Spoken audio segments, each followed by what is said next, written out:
Você se lembra das palavras do Al Pacino no filme O Advogado do Diabo? You're a star, baby. Call me in the morning. Vanity. Definitely my favorite sin. Pois é, hoje nós vamos falar sobre o pecado, ou melhor, o vírus da vaidade. Esse aqui é o Dr. Anthony Fauci, o cientista com maior credibilidade no mundo. E não sou eu que estou dizendo, essas são palavras dele. Foi exatamente assim que o Dr. Fauci, chefe da assessoria médica da Casa Branca, se descreveu em julho de 2020 nas páginas virtuais do seu diário pessoal, descoberto nos servidores do governo dos Estados Unidos e divulgado ao público pelo Senado americano. His publicly releasing my unredacted personal diary aimed at embarrassing and intimidating me. As anotações minuciosas do Dr. Fauci ao longo da pandemia são reveladoras. O infectologista, que deveria estar de olho na saúde pública, gastava boa parte da sua energia de olho no espelho, admirando a sua própria performance midiática e ascensão ao estrelato científico. Chega a ser hilário o deslumbramento do Dr. Fauci com a própria fama durante a maior crise sanitária do século. Em 21 de maio de 2020, no auge da emergência de saúde pública, Fauci confidenciou ao seu querido diário matéria de capa gigante sobre mim no Washington Post, muito elogiosa. A situação da minha fama nacional e internacional é explosiva, inimaginável.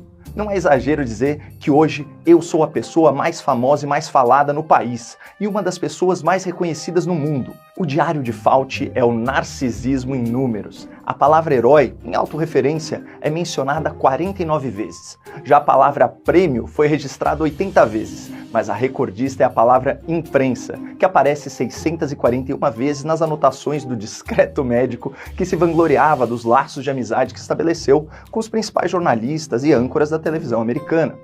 Enquanto Fauci aparecia em rede nacional alarmando as pessoas para que ficassem em casa e abdicassem da sua vida social, da sua vida escolar e até da sua vida religiosa, o mesmo Fauci marcava jantares com o apresentador da CNN americana no auge do lockdown. Jantei na casa de Jake Tapper e esposa, casal maravilhoso, descontraído, agradável, amizade crescendo. Pois é, lockdown pra vocês, jantarzinho pra mim. Claro que essa hipocrisia atravessou fronteiras e chegou aqui no Brasil. Quem não se lembra do médico e ex-ministro Dr. Henrique Mandetta, que na sua saída do Ministério da Saúde fez questão de se despedir com aglomeração, com beijos e com abraços, sem distanciamento social, sem máscara e sem nenhuma vergonha. Ai, ai, ai.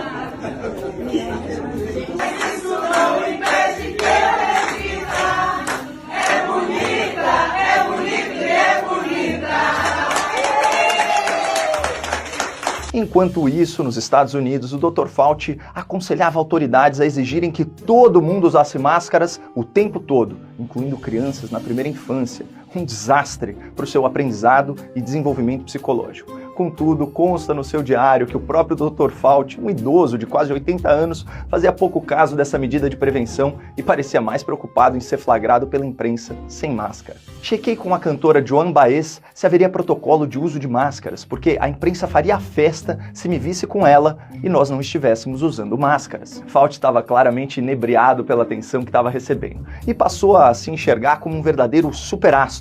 Nas suas anotações, ele relata suas experiências com riqueza de detalhes. Assim que me reconheceram, houve uma onda de aplausos e gritos me agradecendo, com várias pessoas pedindo selfies. A imprensa está enlouquecendo comigo. Camisetas estampam meu rosto. As rádios dedicam músicas para mim. As pessoas gritam, "Nós te amamos, Dr. Fauci." A Fauci mania continua.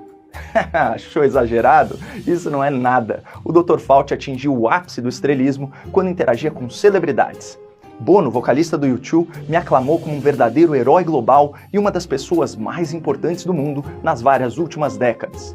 E a autoestima de Fauci, o galã, era invejável. Nesse trecho ele descreve como Julia Roberts parecia seduzida por ele. Ela foi tão charmosa. Quando a minha imagem apareceu na tela, ela suspirou e disse que toda vez que ela me vê, sua garganta fica seca e ela fica nervosa. E caso você esteja curioso, aqui está a cena.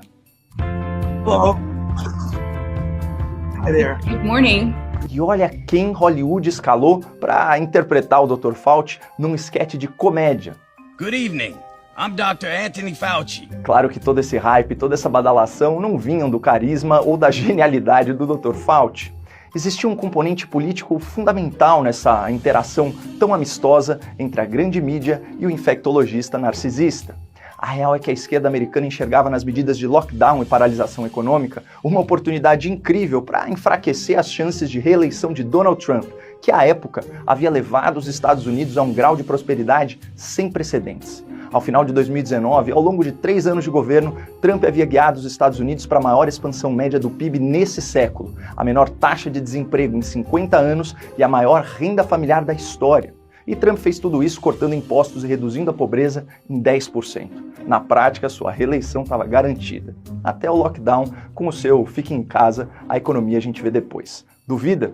Então ouça da boca da atriz Jane Fonda, a ativista do Partido Democrata de oposição a Trump. You know, I just think COVID is God's gift to the left.